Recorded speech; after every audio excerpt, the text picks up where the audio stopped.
Hello everyone, welcome to the channel. My name is Cordant and we are gonna start a new playthrough for Warhammer 40k Rogue Trader. This is a game that came out very recently. I am very excited to play it. Just for a little bit of context and background, this game is made by the same people that made the Pathfinder games, so I'm talking about Kingmaker and Wrath of the Righteous, Owlcat games. I like those games very much, so I'm even more excited for this one. I love Warhammer. I've loved the Pathfinder games. This is a cRPG in Warhammer 40k universe. From my point of view, what's not to like? Let's hope the game is good.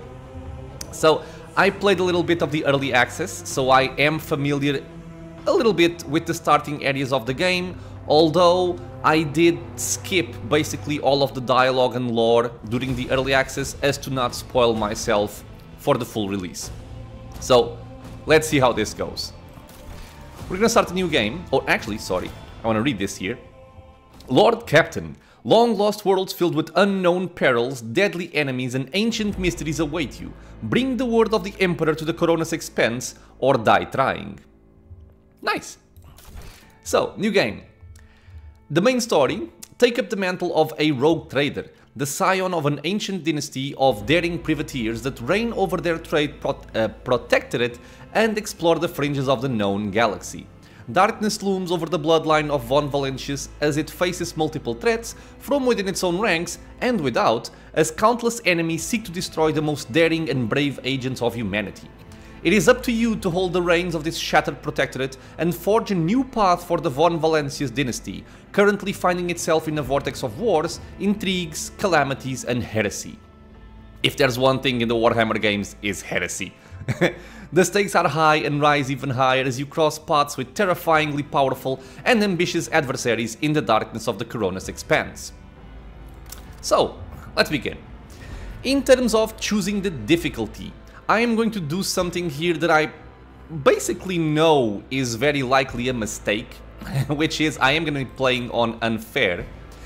But given that this game, unlike its predecessor, so unlike the Pathfinder games, is fully turn-based, I'm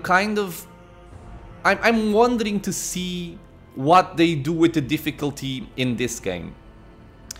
So just a disclaimer, it's my first playthrough. The early access did not have these difficulties, it only had normal and core. I don't know which of these is core, if any of them are equivalent to core.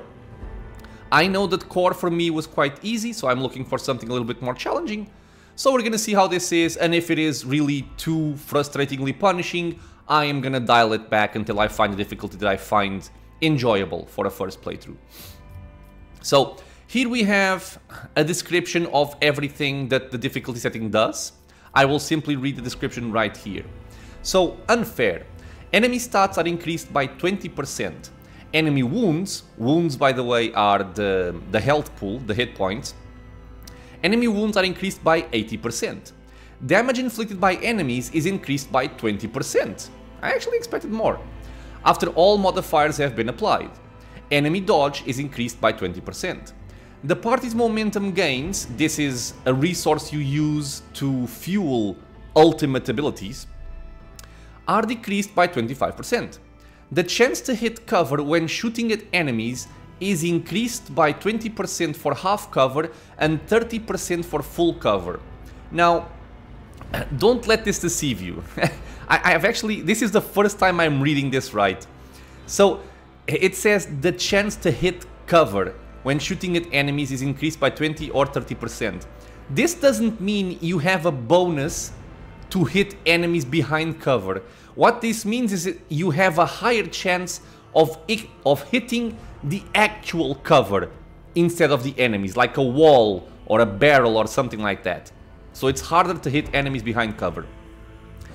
A party member receives an injury if they receive damage that is equal to or higher than 30% of their total wounds in one round. These modifiers increase gradually up to the values above, reaching them by the end of Chapter 1. This is actually something that I value a lot. So I don't want to go too much into the Pathfinder games, this is not Pathfinder, but just as a comparison, in Pathfinder the difficulty is very front-loaded. So if you play on unfair, you won't even get out of the tutorial. There's basically no scaling. And it seems that here they did do that, which is something that I appreciate a lot. Well done. So it is not recommended for players not familiar with the Warhammer 40k Rogue Trader system. I have heard the warning, I'm still gonna try it out. And I believe that if there is something in this difficulty setting that is going to annoy me or frustrate me and make me go back to a previous difficulty, I expect it to be these three options right here. So the damage required to receive an injury, injuries are basically permanent, well, semi-permanent penalties applied to your characters, which is very annoying. And it is a very reduced amount of HP. This is very easy to get hit for.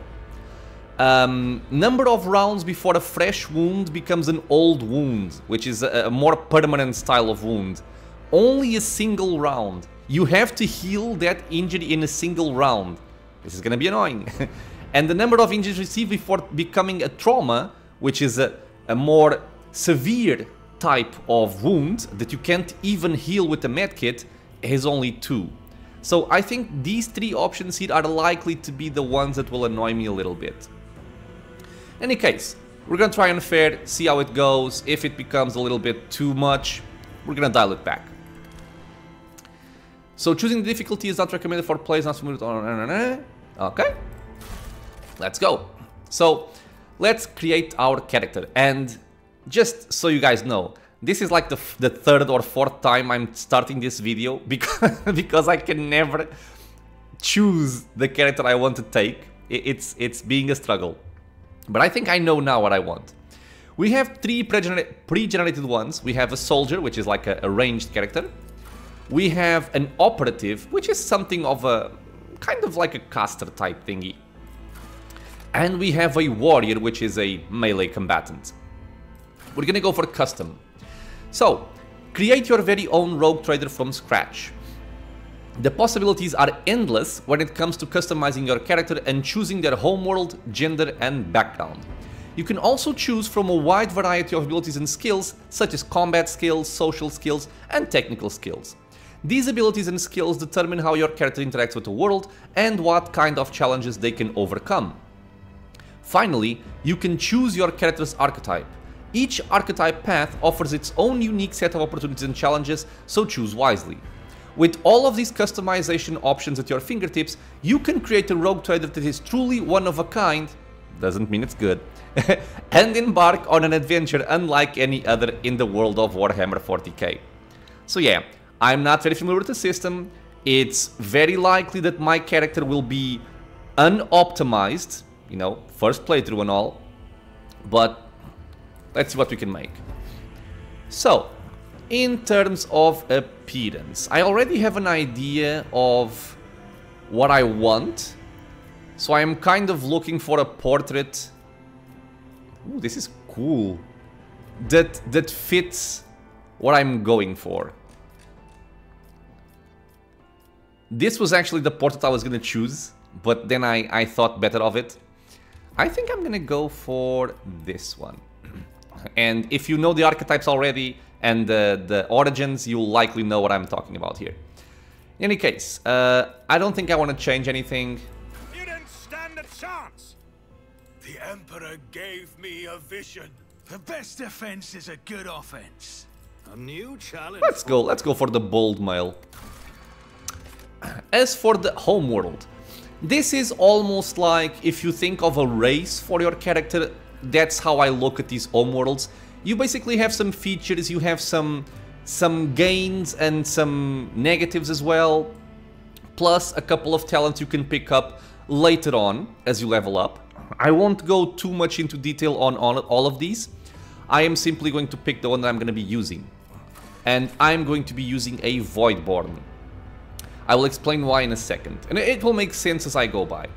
So Voidborn are humans birthed in the belly of a void vessel or aboard an ancient orbital satellite. Those who have lived their lives on void ships become inured to some extent due to the reality-altering process of warp travel and to living in low or zero gravity environments. In many cases their features are drawn and their skin pallid.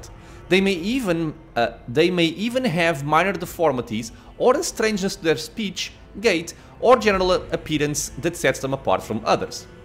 So this will actually be in theme with this playthrough, because when I struggle to read certain weird words that Warhammer likes to use in the dialogues, let's just call it's the strangeness of my speech due to my Voidborn origins. Okay, let's just think about it that way.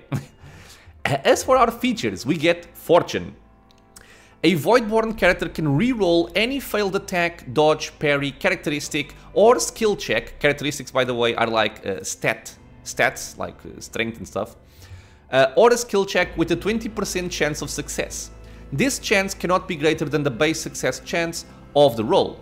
Additionally, any enemy dodge or parry against a Voidborn character has a 20% chance to fail after a successful roll. So it's a cool little quality of life thing. So if you fail at something, you get a smallish chance to reroll it. I guess it can be useful down the line, and it's a nice thing to have. We get +5 to willpower and +5 to intelligence while receiving a penalty to strength. This is fine for what I'm going for, because my character will not be strength based. And then we pick up the following features after Origin advancement, which are talents. We get Bloody Miss. Anytime a Voidborn character scores a critical hit, there is a 10% chance to double the damage. Contagious Luck. Using a non-damaging ability on an ally grants that ally the ability to reroll. Now, I'm not going to read all of this, but it basically grants them Fortune, the first paragraph of Fortune. So allows them to reroll fails.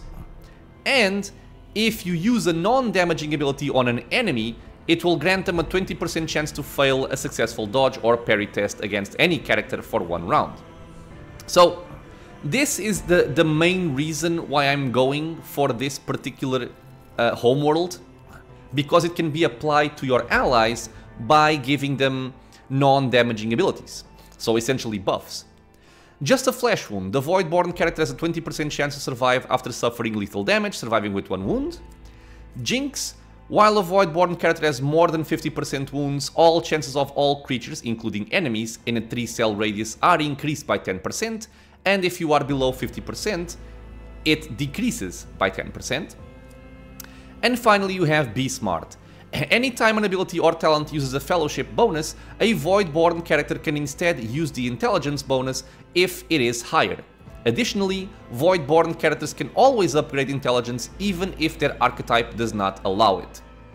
So, I look at this homeworld, and after looking at what can be done for a character creation, I look at this and I see a operator psyker. That's what I see. Because you have intelligence bonus, you have willpower bonuses, you can use intelligence instead of fellowship for anything that uses fellowship, but we are not going to be going for that. And I'll also explain why in a second. So this is my chosen homeworld. Then we have an origin. So another point of struggle for me. I was very much undecided between Commissar, Noble, and the Sanctioned Psyker. I eventually landed on Noble as my choice. The high nobility of the Imperium are an enormously privileged and powerful elite, a breed apart from the common masses they rule. You grew into adulthood upon a pedestal of affluence and grandeur that towered high above the common masses. You expected their obedience and lived upon the fruits of their toil, surrendered to your family in solemn fealty. So, honestly, I don't really like this kind of background for my character, but I think that what he does will line up better with what I want to do. So his features are: you serve me. The noble assigns one ally who will become their servant until the end of combat. Anytime the noble's abilities affect the servant gains a +5 to all characteristics until the start of the noble's next turn. Anytime the servant attacks a target that the noble dealt damage to last turn, the servant gains a +10 plus the noble's fellowship bonus percentage critical hit chance against that target. And you can only use this once per combat, so you can only pick one servant. As our characteristic modifiers, we get extra intelligence, fellowship, coercion, and persuasion. Extra fellowship and persuasion as, you know, pickups after origin advancement. And as for the talents, we have you do something. If a noble uses an ability on their servant, the servant gains +1 action point next turn. Does not attack with itself. You protect me. If the noble and the servant are adjacent to each other at the start of the noble's turn, they both gain temporary wounds equal to the servant's toughness bonus or the noble's fellowship bonus, depending on which is higher. You go on. The noble servant gains +2 movement points every turn. You kill it. If the servant kills a target that the noble dealt damage to last turn, the noble gains +1 action point next turn. And finally, you are next. If the servant has less than 30% maximum wounds, the noble can use you serve me once more in battle. So this is our feature over here. Once more in battle, designating a new servant and removing the effect from the previous one. The noble cannot designate a character who already was their servant this combat. Then we have our Triumph and our Darkest Hour, which is just a way to you can choose some buffs and penalties. In this case, we have Apex of Brilliance for extra persuasion, extra commerce, or extra coercion. I think I like persuasion the best, so I'm gonna go for persuasion +5 here. Your strong presence and persuasiveness stop the feudal war between neighboring systems. And for our Darkest Hour, we have a penalty to Lore of Warp, Imperium, or Carouse. I guess I'll just go for one of these. I don't think I care too much about them. So yeah, Grim Portent. The mysterious tome that was discovered in your family library exacted a terrible toll on your mind. So yeah, we get a 5 penalty to Lore Warp. Now, the reason why I have picked things the way I have is because of the archetype that I'm going to be choosing. And I'm going to be choosing the Officer. Officers use their willpower and fellowship to improve the combat capabilities of their allies, turning them into even greater threats on the battlefield. The core focus are extra turns, single target buffs, rescuing allies, and momentum. So the point of this character is to give a lot of support to the rest of the team. So yeah, my main character will mostly be kind of like a support character. But I am choosing this because I felt it was very unique when I played it in the early access. It wasn't called Officer back then, it was called the Leader. And you basically tell your allies to have an extra turn, or you can remove debuffs from them, give them extra movement points so they can move right away. There's a lot of really interesting and unique stuff to this particular archetype that I like. So, given that it's all about buffing your friends, giving them extra turns, stuff like that, when we look at the noble, and given that you have the servant, I think it can, you know, can synergize quite well. Since you're already buffing people, you have a servant that gets extra bonuses from it, I think could be cool. My other choice for this was the Commissar, which can also be a nice officer. And I also wanted the Psyker.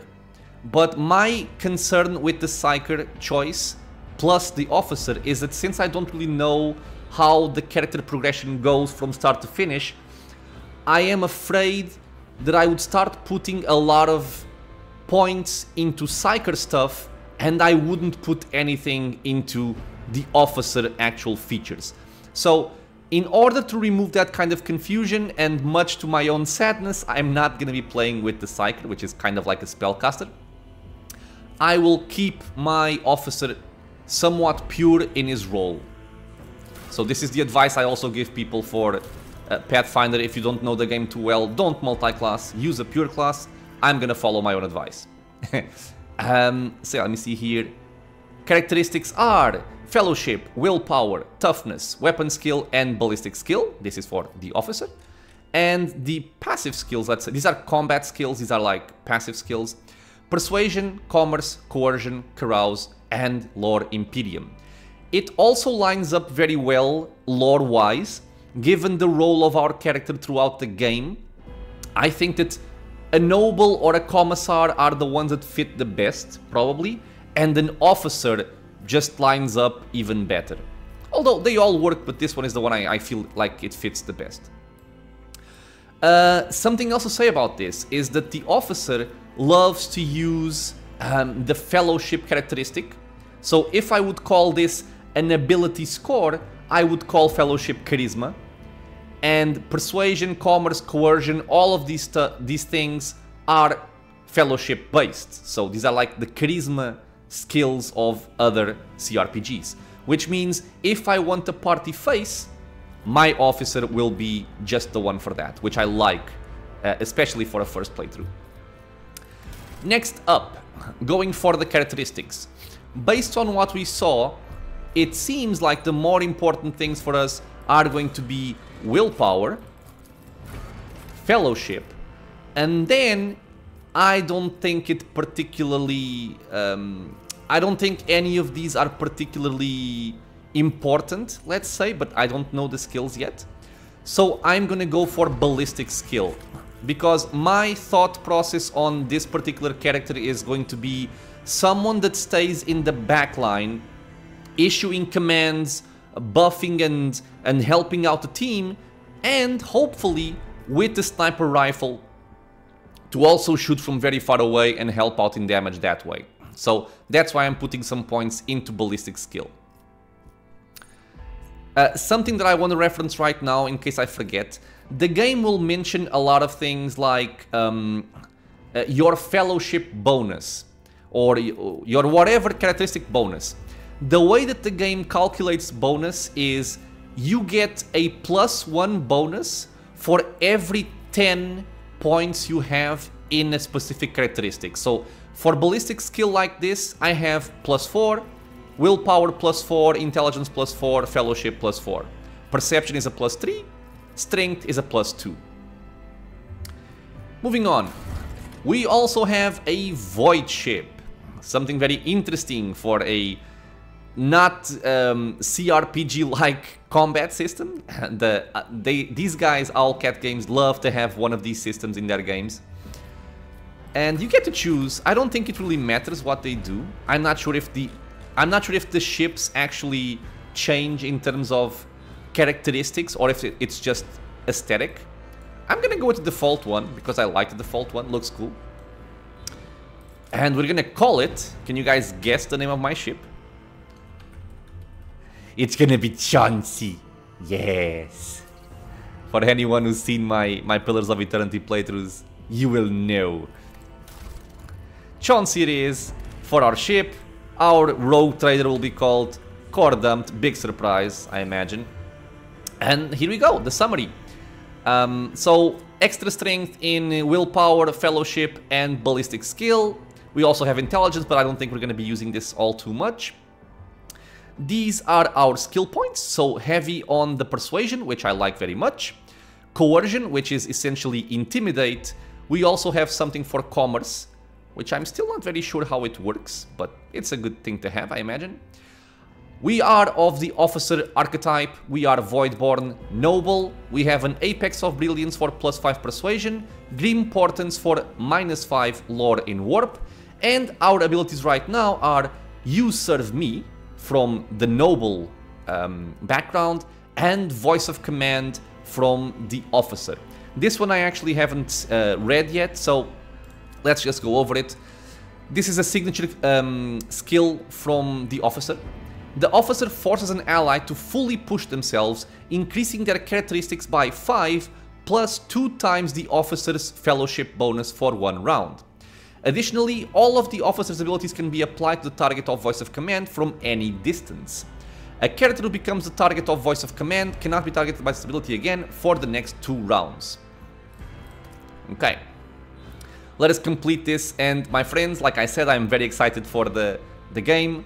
I'm gonna be going at, well, if possible, 100%. I'm gonna explore every single thing. Let's see how this is.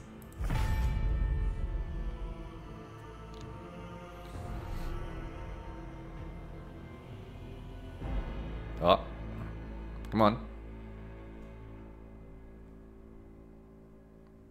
There we go.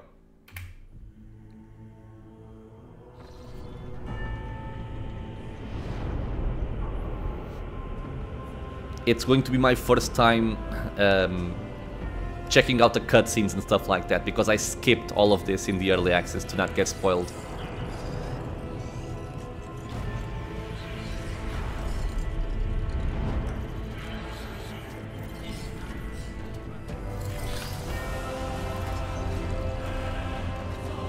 I also really like the soundtrack. It's very fitting. Valentius. Or von Valancius. That's me. An excellent place for contemplation. One has the best view of the cathedral from here. Mesmerizing, wouldn't you say? An impeccable manifestation of the God Emperor's sublimity. Okay, so let's check out what we have here. So, the layout is very familiar with the other Owlcat games. Don't be upset with me if I hover over these things to just get a better feel for what they do, because I know the Warhammer universe kind of well, but I don't exactly know, or I should say, a lot of the things from the Warhammer 40k universe are familiar to me because I've played many other games from the Warhammer universe before, but I might not exactly know what they mean. And sometimes I might just want to show the cool stuff. So the God Emperor is the Emperor of mankind, the guide, the ruler, and the higher power to which humanity offers their prayers for aid and deliverance.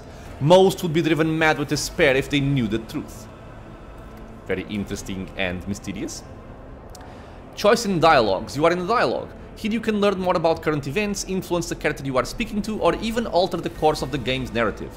Your character's personal story depends on the dialogue choices you make. Available dialogue options are displayed on the right. Yeah, okay. Got it. So, this is Conrad Voigtvir. The man who has approached you is gazing down into the depths of the vast temple on one of the lower decks.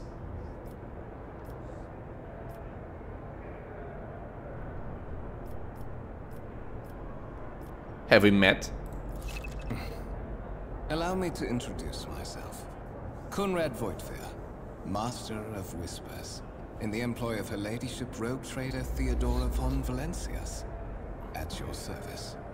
I haven't had the pleasure of speaking with you in person before. Voigtvir bows his head and focuses attention on you. Okay, so here we can see also the tutorial for the hyperlinks. You can hover over them. So, what is a rogue trader, or who is a rogue trader? It is a subject of the Imperium with a unique hereditary title. A rogue trader is tasked with exploring and exploiting the still uncharted regions of the galaxy for the benefit of mankind. Okay, very interesting. Oh Jesus, Duke Cordamt Eos Vendria de Val of Calixis. You may call me your grace. Now, my name is Cordamt. My regards, Master. Or should I say, von Valancius, scion of a blessed rogue trader house in the service of the Imperium. Perhaps this kinship came as a shock to you. Understandably so, given that all evidence of the connection was lost in the generations separating you and Lord Captain Theodora. It required no small effort on the part of Her Ladyship's servants to discover and verify this blood tie, which has now made you one of the heirs of this dynasty. Okay, so we are apparently an heir to Lord Captain Theodora, who is a rogue trader. Okay, so what is the Imperium? The galaxy-spanning interstellar human empire ruled by the living god who is known as the Emperor of Mankind. Okay.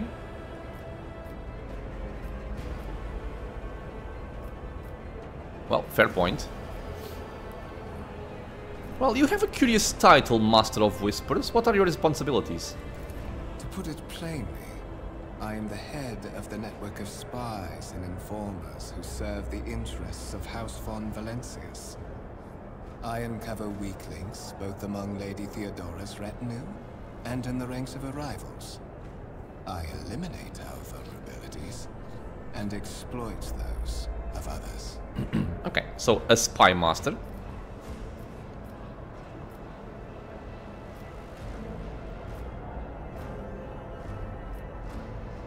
Okay, tell me about the one on whose ship I have found myself. I would rather not discuss the Lord Captain behind her back. Especially not on board her ship. No one knows better than I that whispers are wont to attract particularly close attention. Particularly? Suffice it to say that her ladyship is the bearer of the sacred warrant of trade and a woman of immense power and entitlement. However privileged your position may be, I ask that you do not incur her anger by being disrespectful or obtuse. Lady Theodora despises both qualities. Okay, so another thing to learn about. And the Warrant of Trade, the sacred relic document that affirms the preeminent rights of a rogue trader throughout the galaxy. Okay. Lord Captain, a strange title for the Lady Theodora.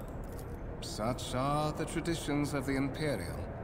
Lord Captain is the title that was established in the annals of the Lex Imperialis, at the time when the first rogue traders entered the Gold Emperor's service, and therefore, it is sacrosanct. If there's something I love in these games is the way that they talk and the names they give certain things, but then I also get kind of lost. The Lex Imperialis, a codex of Imperium laws. Okay. So, you say I am one of the rogue traders' heirs, so there is another candidate? There is, and you will meet him soon enough. Okay. Well, I assume you had some goal in mind when you decided to seek me out. Let us address it. But of course, I have come to invite you to a meeting with Lady Theodora. I imagine you have many questions for your patroness, and I'm sure she has just as many questions for you. It is regrettable that you haven't yet had an opportunity to speak. It has been an arduous voyage thus far. The Lord Captain and Master Edelthrat von Valencius are conversing on the observation platform. Let us join them there. So, sorry? Invited to a meeting, okay. Okay. So, we have a new quest, By the Right of Blood. Rogue Trader Theodora von Valencius desires to personally meet with a person recently brought aboard the flagship. A storm is brewing over the dynasty, so the Lord Captain has something important to share with her heir, if she ever gets a chance. Ominous. Follow Conrad. Conrad Voigtveer, the Master of Whisper saving the Von Valencius dynasty, has graciously offered to escort the dynasty heir to Lord Captain Theodora. I'm guessing that this is the place where the quest completes, the officer's desk. Yeah, movement, I know. Interactable objects. 3 different symbols. Some objects in the game can be interacted with in a special way. They are marked with specific icons. Some icons allow you to study objects, others will transfer the character to neighboring locations or launch a small event. These icons become visible when your character is standing close enough to the interactive object. So, left mouse button on the icon to perform such action. Some interactive objects, such as doors or chests, are not always marked with icons, but the cursor changes when you hover over them. Sorry. Hover your cursor over the object. If the cursor changes, the object is interactable. Sure. And hold tab to highlight objects. Okay, that's what I'm doing. Cool. So we have 2 things over here to interact with. Show the data on the vid screen. The sacred mechanism has been interfered with without due reverence. The duration of the data processing cycle has tripled. Okay.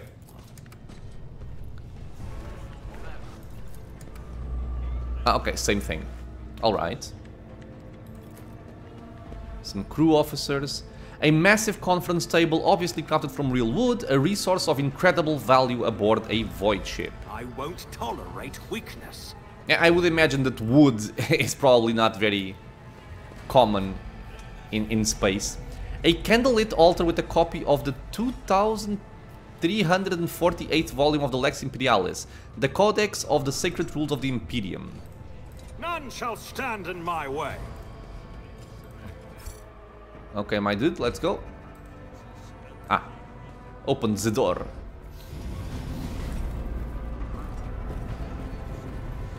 I like my coat. Von Valencia's trophy rooms.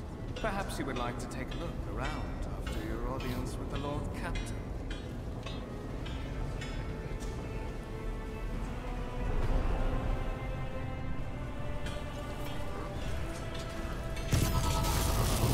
What's happening? Oh.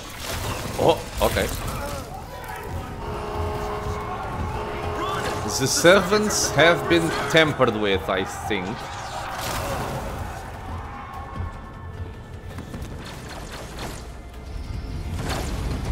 Okay, one down. I'll see you terminated.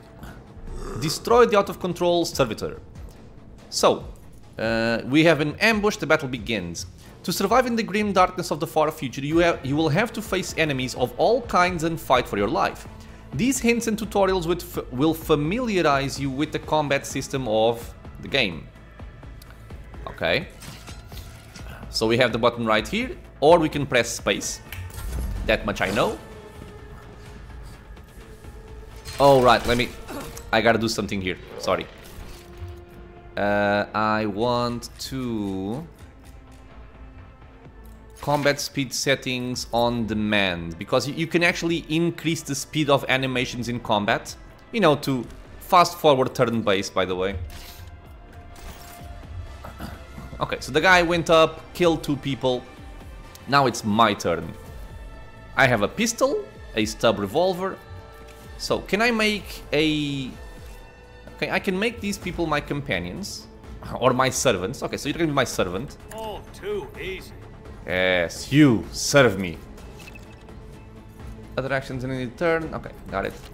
So let's buff this guy with voice of command. Nothing I can't do. This surely doesn't make a lot of difference, but... And we are going to shoot the enemy here.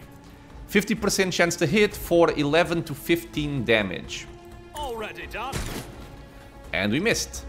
Let's open our combat log. Your character has just missed. To increase hit chance, equip your character with a decent weapon and place them on a vantage point. Abilities and talents that improve the weapon's skill characteristic will help you hit more often in close combat. And for improved marksmanship, learn talents that increase the perception and ballistic skill characteristic. Perception also increases hit chance, really? Oh, reduces enemy dodge chance against a character's attacks, okay. But actual hit chance is the ballistic skill. Okay, so nothing else to do. Pass the turn. Good shot. Good shot, my servant.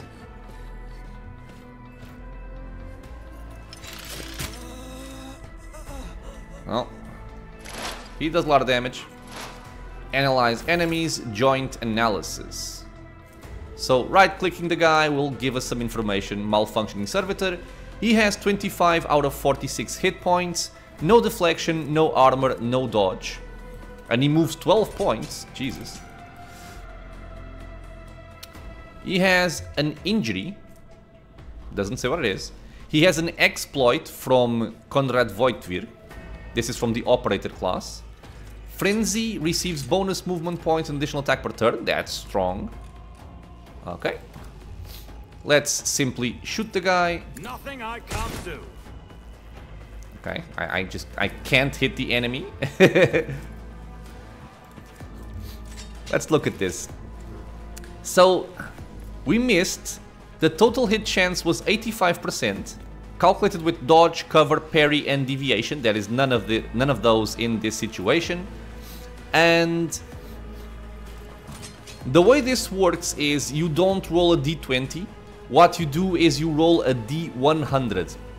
And if your chance to hit is 85%, this means that if you roll below 85, you hit. If you roll above, you miss. So we rolled a 94, it's over 85, we missed. And then we also had the re-roll from our Void Origin, and we also rolled 23 instead of below 20. Okay, makes sense, pass the turn. Good, servant, good. Will you survive? You will not. This guy is only buffing. I'm kind of afraid of this. Okay, I'm gonna go, like, over here. Never wavered in the face of adversity. Because if he attacks someone, let it be you. This is kind of a weird time for the tutorial. But yeah, action points. To make attacks and use abilities in combat, a character must spend action points, or AP. Their total is displayed on the panel at the bottom of the screen. Every attack or ability has a certain AP cost associated. The number of squares next to the icons of attack actions and other abilities indicates their AP cost. They are talking about this little yellow thing, means it costs 1, this one costs 0, and you get the idea. At the start of each character's turn, their AP are restored to the maximum value. To attack, I've already attacked. Okay. Click on the single shot icon. Yeah, sure. The amount of damage your characters deal depends on the parameters of the weapon they are using. The effectiveness of the shot depends on the distance between the character and their enemy. When you target an enemy with a single shot, you will see 2 areas denoting the weapon's effective and maximum firing ranges. That's actually interesting. I don't think I knew that. Every ranged weapon that fires single shots or bursts has 2 firing areas determined by the weapon's range parameters. Effective range and maximum range. The maximum range parameter denotes the furthest possible distance for hitting a target. The effective range parameter is equal to 50% of the weapon's maximum range and indicates the distance at which firing the weapon would be the most optimal. You can find out more about how effective and maximum ranges affect ranged combat in the section on firing zones. There's a lot to this game. Okay. And finally, certain abilities in the game are considered attack actions and can only be used once per turn unless affected by specific talents or other abilities that a character might have. If a character performs an attack action, they will not be able to attack again and will lose their remaining movement points until the start of their next turn. This is very important to get accustomed to, because like it said, after you attack, you can no longer move. That's why I moved back before attacking.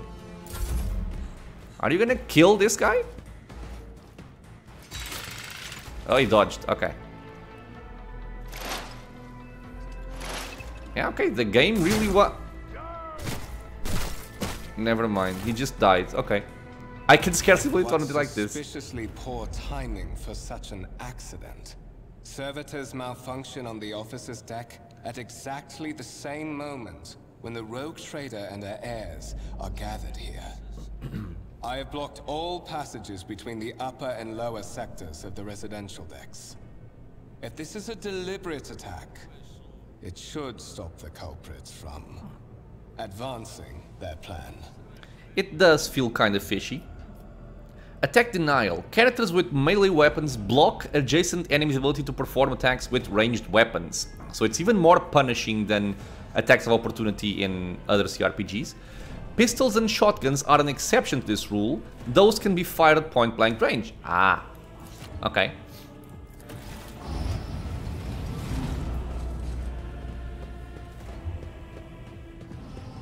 Spread out. No one is allowed to enter the premises. Stations. I'm afraid I must remain here. For Lady Theodora's safety, I have to oversee the execution of these orders personally. I hope you will have no difficulty reaching the observation platform on your own. It is just at the end of this corridor. The Master of Whispers gives you a curt bow. Alright.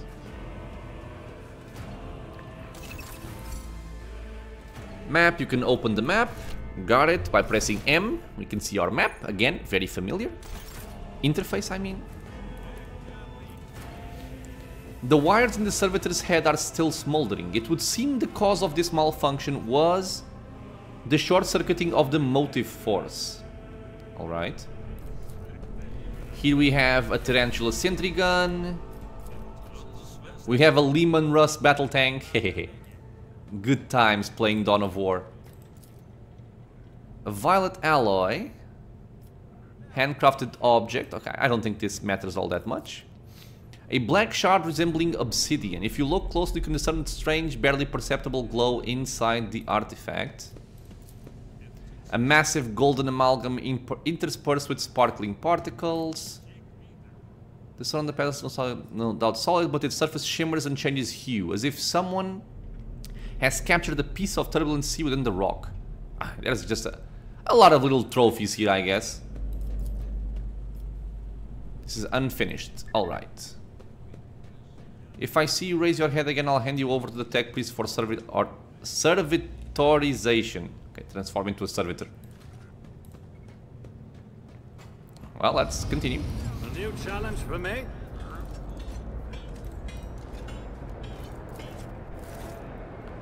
The Grand Void Ship Temple occupies the entire space below the officer's deck and is lit by countless candles and lumens. Alright.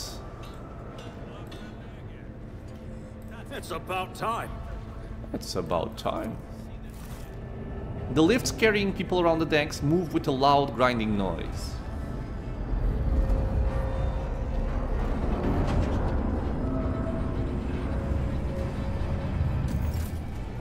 I'll lay claim to the stars.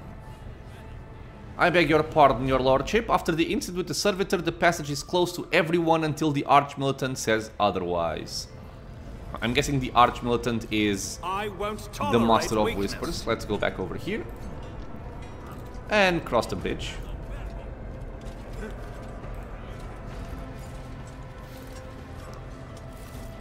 Oh. Ah. Edeltraed. I'm guessing, yeah, this is Theodora. It was barely visible, but here it is, her name. The rogue trader lady, Lord Captain. That is simply irrational, Lady Theodora, says the man dressed in peculiar garb, his voice tight with tension. His face, half of which is covered by sin skin, is twisted in a grimace of displeasure and disbelief. Assimilation into the trade structure would be political and economic suicide, practically an admission of heresy. The tall, grey-haired woman pins him with her gaze, her cybernetic eye flashing crimson. It's kind of a shame that she doesn't have a voice acting while the other guy does, but... Then suggests an alternative that will satisfy me. I have described the situation. No worse than my seneschal could have done. Make a decision. What will you do with Aeon the Sixth, or Aeon 6, Edeltraed? Let's survey the room. Your first impression of Edeltraed, who appears to be about 30 years old, is of parchment-like skin stretched over a tightly bundled mass of sinew, implants and bone. The nervously twitching fingers, the face twisted by a slight tic, and the jerky movements are all signs of some illness or defect that has taken over his physical form. In stark contrast to Edeltraed, Theodora von Valancius's features appear as if they were carved from marble, eternal and indestructible. Head raised high, proud posture, hands clasped casually behind her back. Everything seems to emphasize the difference in status between her and Edeltraed. Behind the two of them, you see two more men. One is a grey-haired officer of impeccable bearing, who is studying the contents of his data slate. The other is a behemoth bristling with holders and baldricks containing all manner of weapons. An electronic digital storage device similar to a tablet computer. Okay. Our second candidate has joined us. The dry female voice and the powerful feeling of being watched force you to look at Theodora. The rogue trader is looking straight at you, and her gaze, like herself, is predatory and oppressive. Cordant, approach and give me your answer. So an introduction to passive skill checks. Your character's skills reflect their knowledge and capabilities. Some dialogues automatically initiate passive skill tests. If such a test succeeds, new information will be revealed or a hidden dialogue option will unlock. If your character is traveling with allies, the party member with the highest score in the applicable skill is selected for each given passive skill test. This is awesome. Got it. Consider this hypothetical situation. Aeon 6, a new world on the fringes of the Cronus Expanse. High seismic activity, regular magma eruptions, metamorphic rock deposits, prospects for large-scale mining. The world is populated by natives who worship some heretical underworld spirits that protect those who offer them sacrifices. Flights of fancy, you might say. But attempts to install ore extractors have failed for the second time. The mining crews sent to the planet's surface simply vanished overnight. My question to you is, what would you do with this poisoned treasure? And apparently we had two different checks. a one for lore Xenos and one for lore in warp.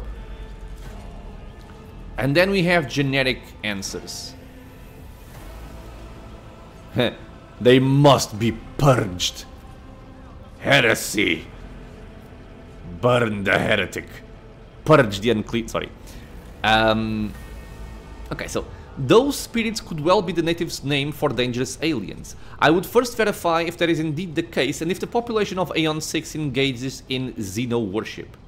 Or there are ways to confirm whether what is happening on Aeon 6 is witchcraft or not. It might cost several cycles to do so, but it will give us the answer. Let's go with this one here. Theodora arches an eyebrow. Reasonable and prudent. However, chasing after ethereal creatures may prove a rather long and fruitless endeavor. That's true. Edelthrad scoffs. Apart from Xenos, an untrodden planet might be teeming with myriad horrors that are far more dangerous and difficult to eradicate. I suspect that you, Cordant, are simply unaware of their existence. So, what is a Xenos? A term used within the Imperium to refer to aliens. I gave a straight answer to a simple question, which, as I understand, was still more than you could do. We are both servants of the god Emperor and Lady Theodora. Does it become anyone of our status to engage in petty feuds? I found your tone most disagreeable. You will kindly alter the manner in which you address me. This is very noble oriented. I will just go like this. Kind of confrontational, but I gave a straight answer to a simple question, which I understand was still more than you could do. The color drains from Edeltrad's face, which distorts his features further. Insolent, ignorant upstart! How dare you! Edeltrad? Theodora's tone renders him silent. I believe I gave you an assignment on this ship. Explain to me, then, why my senior congregator is still dawdling about the officer's deck instead of proceeding to the middle decks to commence the inspection of the compartments in his purview. I beg your forgiveness, Lady Theodora. Your presence has such profound effect on me that I well forgot the time. Edeltrad bows ceremoniously and takes his leave without sparing you another look. Yes, off you go, my son.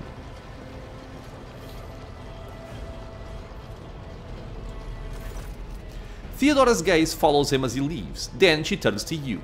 So, Cordant, why are you here? Well, there are questions that I wish to have answered, that's for sure. You are direct, I approve. But you will have to wait. There is something I want you to understand first.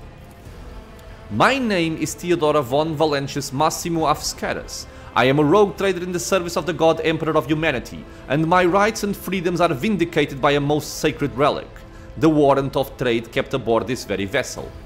Mine is the honor to venture into the darkness beyond the Imperium and carry humanity's light where powers wicked and heretical reign and both death and ruin to us all. Yeah, I love this sort of dialogue. It is my decision alone to determine the fate of whatever I find past the bounds of the explored void. Every world I discover, along with all that is to find thereon, resources, people, riches, and mysteries, is mine by right. I command millions of lives, rule over numerous planets, and possess fortunes that no planetary governor or commander could dream of amassing. And you, Cordant, are one of those with the von Valentius blood in their veins and the rightful claim to this inheritance when the hour comes. That's quite the inheritance. Okay, so one off. Does this mean there are other heirs? Naturally. Some have yet to arrive on board, but you have had the pleasure of meeting one of them. Edeltrad may be somewhat disconcerted by the scale of the responsibility that may potentially fall upon his shoulders. However, I have a good feeling about him as a candidate. Blood right alone is not enough to earn the high honor of becoming the bearer of a warrant of trade. Nonetheless, your abilities and talents may yet prove useful. If not for the role of Lord Captain, then for that of their closest ally. Theodora sighs and looks away pensively for a brief moment. Alas, even those responsibilities can at times be too challenging for those who share your blood. Conrad Voidvir served me for too many years before he made his mistake. Did I hear you correctly? The Master of Whispers is related to you. His kinship to me is most distant, as is yours. Nonetheless, he does bear the name von Valentius, even if he avoids using it publicly, and as such, strictly speaking, can be considered my heir. That door, however, is close to him. Voidvir's performance in his current role is satisfactory, or it used to be at least. Okay. So, if you are satisfied with Edeltraud, then what sense is there in having this conversation? Why are you wasting your time on me? Well, this doesn't make a lot of sense. She's kind of trying to understand how I am. Well, thank you for clarifying. May I ask my questions now? The vox affixed to Theodora's attire suddenly comes to life, but all you can hear is unintelligible noise. Theodora winces, shuts off the transmission, and gives you an imperious nod. I have some time before the navigator gives a signal to initiate the void ship's translation out of the warp, and my presence is required on the bridge. What is a navigator? It is a sanctioned noble mutant whose genes allow them to safely guide a warp-capable void ship through the warp. What is the warp? An alternate dimension of pure energy and madness existing as a mirror to real space, also known as the Immaterium, the Imperium, the Ether, the Sea of Souls, or warp space. I love it. Navigator, translator, what are these things that you speak of? Theodora shakes her head. Sometimes I forget people without direct access to a ship's bridge may not know the first thing about how a void ship travels between the stars. That's fair. Vessels such as this one are capable of leaving real space and traversing into the warp, an otherworldly dimension of cruel and unthinkable forces.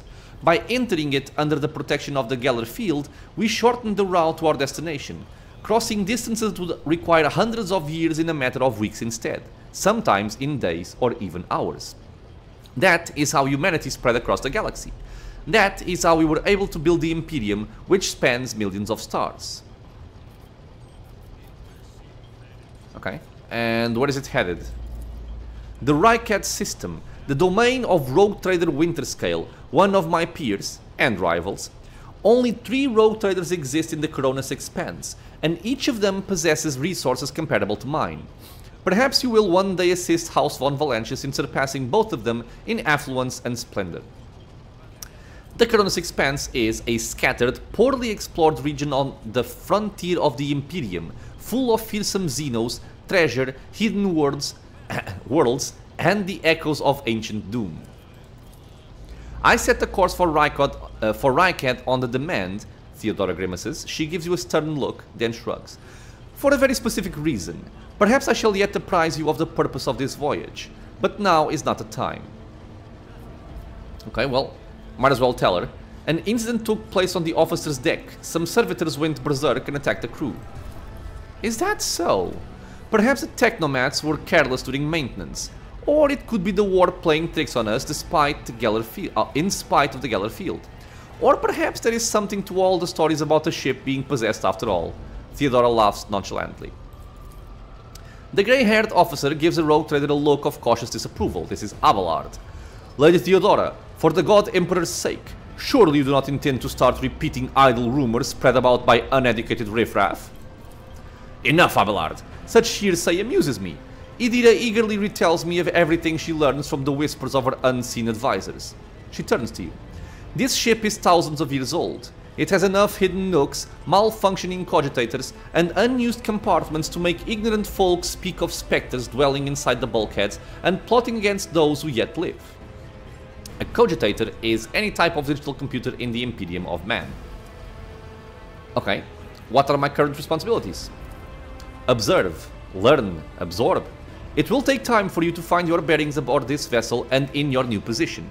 Eventually I will find a post that suits you as I did for Edeltraud. Until that day comes, consider yourself my aide. Okay, I have no more questions. In that case, I shall head to... Theodorus' vox awakens once more. This time you pick up shouting. The Lord Captain freezes, listening to the vox cast, then nods and draws her weapon. So, it hasn't been said yet, but a vox is kind of like a little radio. Disturbances reported on the adjacent decks. Seneschal, if the need arises, protect the new blood. She glances at you. It is possible that the chance to prove your worth may present itself sooner than you may have anticipated. Oh, it does seem like it has.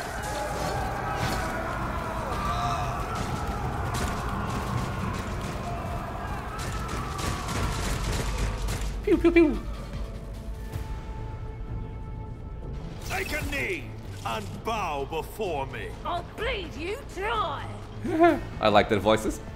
Initiative.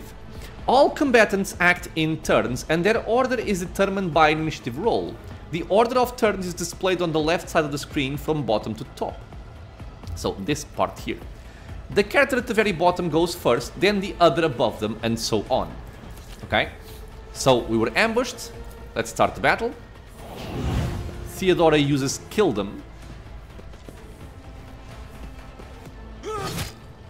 Abelard cuts one guy dead. The other one dodged, and then charges this guy, killing him as well, while this guy is burning people to death. Single shot missed. Missed. It's my turn now. So, cover.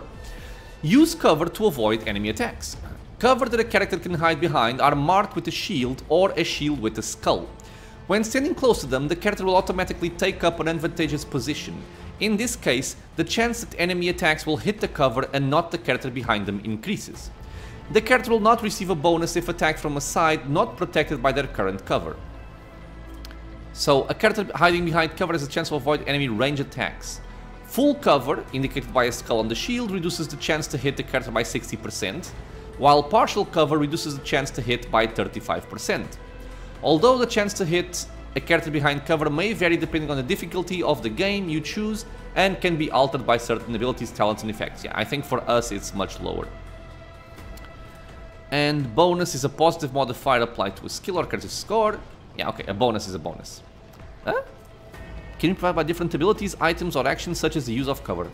Alright, so we can simply move over here behind this little desk and go into cover.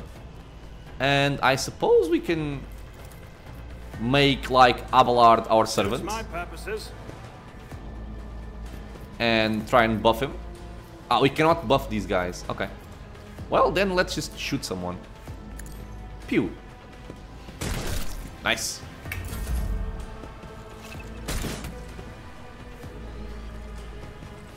I will read this in a second. I'm actually going to speed up the combat here a bit, so it doesn't take too long. Well, they're hitting Abelard. Okay. Nice. I took care of this one. Good cleave, kill 2 people. Charge another one. He's playing well.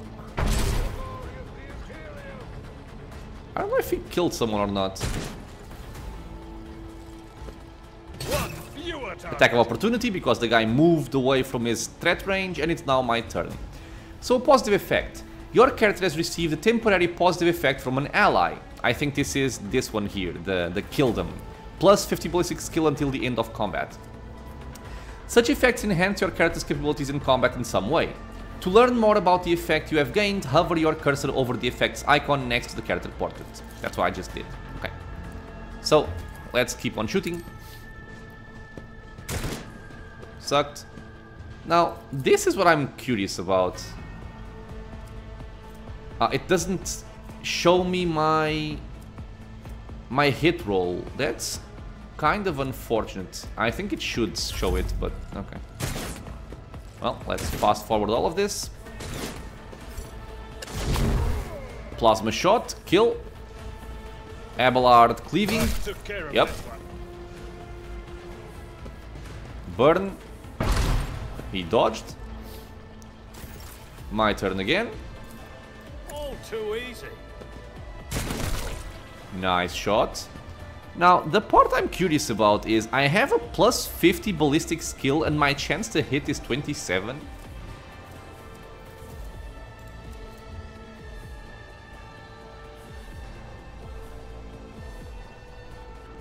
I rolled a 45, which is less than 95. How is it 27? Oh, wait.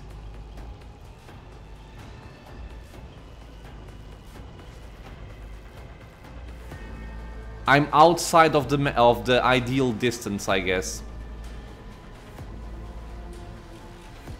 Okay, still not very sure I understand this completely. Base 30% plus 90% from ballistic skill. times 0.5 because of distance. Base plus 75, weapon plus 15. Okay, I'm not sure I understand what's going on there. I'm gonna try and look at another attack roll eventually to try and figure it out.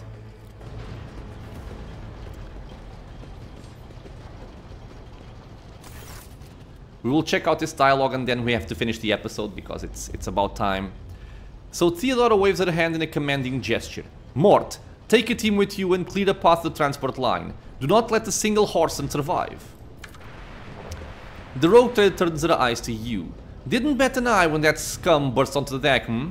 Not bad. I have seen many an officer who panicked at the sight of combat on the upper decks. The false sense of security offered by their position makes them that much more vulnerable to the harsh realities of warp travel. She looks at the Vox in her hand. All you can hear is lifeless static. What's happening? Or, the incident with the rampaging servitors may be connected to what is transpiring now. Possibly. Quite likely. Theodora winces and flicks the switch on her Vox a few times. We'll investigate at a later time. Right now we need to isolate the affected compartments and try to assess the situation. So what is happening? From what we have seen, Cordant, I can speculate that we are dealing with some variety of madness induced by warp travel. The Seneschal is astonishingly calm for someone who just survived a sudden attack. Such episodes are not uncommon among Voidsmen who have found themselves outside the boundaries of real space, though such episodes seldom spill onto other decks. Theodora clicks her Vox a few times. The casters are not working, or have been sabotaged. Either the warp is toying with us or someone went to great lengths to cut the ship's communications. I will need a direct channel to the engine seer Prime before I can get a sense of what we are up against. Whatever it may be, keep your weapons at the ready. I imagine it will be some time before we no longer need them. What is an engine seer? A tech priest whose specialization is the maintenance and repair of sacred relics. Or sacred machines, sorry. How could there be armed people in the ranks of the crew who would dare to attack the Lord Captain? The Seneschal gives you a gloomy look. Trust me, Cordant, this is hardly surprising for a crew of thousands. The lower decks are a fertile environment for discontent and heresy, no matter how one tries to incinerate any seed before it can take root. All it takes is a hint of warp influence to cloud the minds of normally obedient cattle.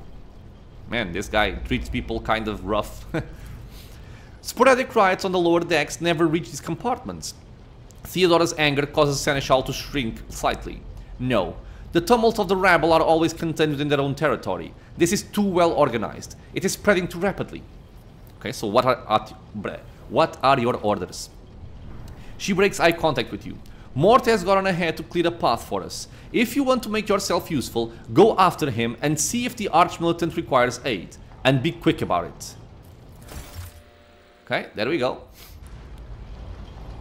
Dialogue is finished. I'm simply going to check my journal right now to see how we stand. So, okay. Find the Archmilitant. The officer's deck is under attack by an unknown enemy. So Archmilitant Mort has left to clear the way to the lift leading to the upper decks. The officer has not returned yet, so it is time to find out the cause of the delay. Okay, my friends, so this will be the place where we're gonna end our first episode. I mean, we took up some time in the character creation. I think it's relevant to go about what I'm trying to do with my character so that you understand my choices and why I'm doing what I'm doing for the character that I intend on playing. Hopefully, you guys find it entertaining and also informational. We are going to end it here, like I said. So, as always, I want to thank everyone for being here with me in the channel, watching some Warhammer 40k Rogue Trader. I hope you guys are enjoying the start of this new playthrough. If you have any questions or suggestions, leave a comment below. If you enjoyed this content, consider subscribing for more. There are many more videos coming out very, very soon. And I hope to see you all in the next episode. Until then, stay safe, everyone.